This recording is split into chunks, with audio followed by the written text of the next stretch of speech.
Hoje, dia 23 de novembro, é o Dia Nacional de Combate ao Câncer Infantil. No Brasil, ele já representa a primeira causa da morte de doenças, aliás, em crianças e adolescentes de 1 a 19 anos. É muito sério. E para falar sobre esse assunto, a gente recebe aqui no estúdio o pediatra Delcides Bernardes. Boa tarde. Boa tarde, muito obrigada por estar aqui com a gente. Obrigado pelo convite. E para falar sobre esse tema de grande importância, hoje a gente relembra, esses dados gravíssimos a respeito da doença no estado. Muito obrigada. Por nada. O câncer infantil, ele, assim como o câncer de adulto, ele não dá muitos sinais. Então, a princípio, o que é interessante estar fazendo é uma consulta de rotina com o pediatra, independente dos sintomas que estejam ocorrendo, visto que alguns deles podem ser silenciosos. Então, a consulta de rotina, de acordo com aquilo que cada criança sente, pode demonstrar o que essa criança pode estar desenvolvendo em relação a algum tipo de câncer. Doutor, são vários tipos de doenças, né? E quais são esses sintomas? Como é que a mãe que está em casa, o pessoal que estiver nos assistindo agora, vai conseguir detectar na criança? Então, depende muito do tipo de câncer. Cada câncer tem a sua manifestação e muitas vezes manifestações inespecíficas. Então, por exemplo, o mais comum da infância, que é a leucemia linfocítica aguda, é um câncer que pode se manifestar através de uma febre prolongada, perda de peso.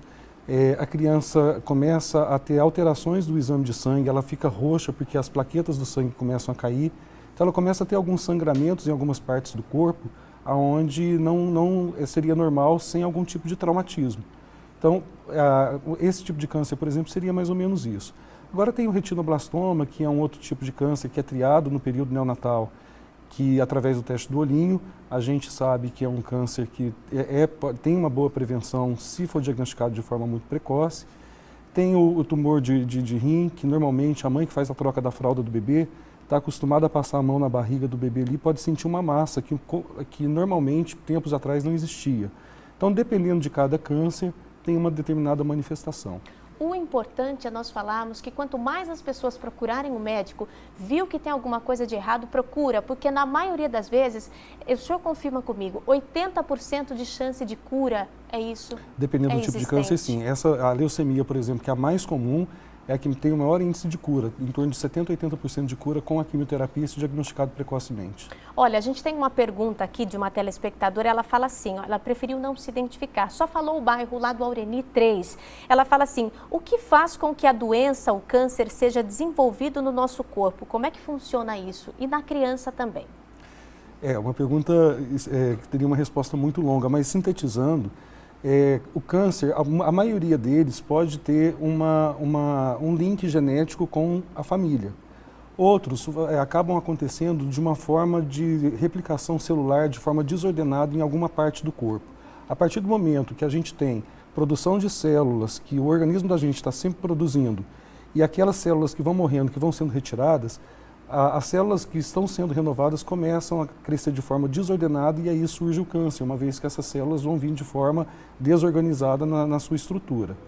Mais ou menos isso que aconteceria. A gente tem uma outra pergunta também, olha, meu filho come muito hambúrgueres e porcarias. Eu tenho medo que com o tempo ele vá desenvolver algum tipo de câncer. É verdade que a comida influencia?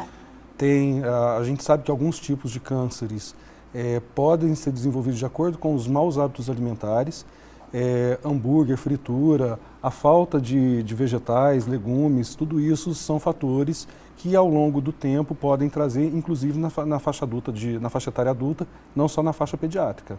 De quanto em quanto tempo as pessoas precisam ali procurar o médico? É bom a mãe ficar em alerta, porque normalmente a gente só procura depois que já está com problema, né? Sim. Se o filho ficou doente, é aí que a mãe procura. Então é bom a gente prevenir e frisar isso, né, doutor? A Sociedade Brasileira de Pediatria, ela recomenda consultas de tempos em tempos. Então, no período de lactente, consultas mensais até 6 meses de vida, depois bimestrais até completar 1 ano, trimestrais até completar 2 e anuais a partir de então até os 12. Então, fazendo as consultas de rotina para quem não tem nenhuma queixa, seria o interessante. E de acordo com a queixa que tiver, começar algum tipo de investigação caso exista alguma suspeita de alguma coisa fora da ordem.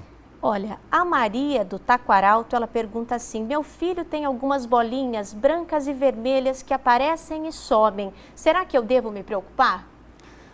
deve se preocupar, primeiro, para ter um diagnóstico, saber por que ela vem e vai, e de preferência procurar uma consulta no momento que elas estiverem visíveis, porque muitas vezes a gente vê que ou passa alguma pomada que não deveria passar, chega lá, mudou a característica, a gente não consegue um diagnóstico preciso porque está alterado por alguma coisa que foi utilizada. Mas de preferência com a lesão presente, de preferência sem tratamento também. Olha, a gente tem aqui uma informação, segundo o Instituto Nacional de Câncer José Alencar Gomes da Silva, o INCA, nós fecharemos o ano aqui no Brasil com uma estimativa de 12.500 casos de câncer infantil. É muita coisa, não é? É muita gente. E sabendo que tem como ser prevenido e como ser tratado precocemente com alto índice de cura, cabe a gente estar procurando o mais precocemente possível o diagnóstico e tratamento. O que será que causa esse grande número, o avanço da doença no Brasil, no mundo? Uma coisa tem acontecido, principalmente nos países que têm melhorado sua qualidade de vida, os países em desenvolvimento, é a melhora da qualidade de vida como um todo. Antigamente se morria muito mais de doenças infecto-parasitárias. Então se morria por infecções e a pessoa não conseguia chegar a uma outra idade mais avançada porque acabava tendo complicações dessas doenças previamente. À medida que a população foi vivendo mais, doenças crônicas como câncer, como diabetes, hipertensão, infarto agudo do miocárdio começaram a se estabelecer. Então um dos motivos de se ter mais casos é um motivo da melhora da qualidade de vida da população. Então, quanto antes procurar o médico, melhor para a gente encerrar a participação do senhor. Com certeza, quanto antes, maior garantia de cura. Muito obrigada, nós conversamos com o pediatra Delcides Bernardes, agradeço a participação. Eu que agradeço.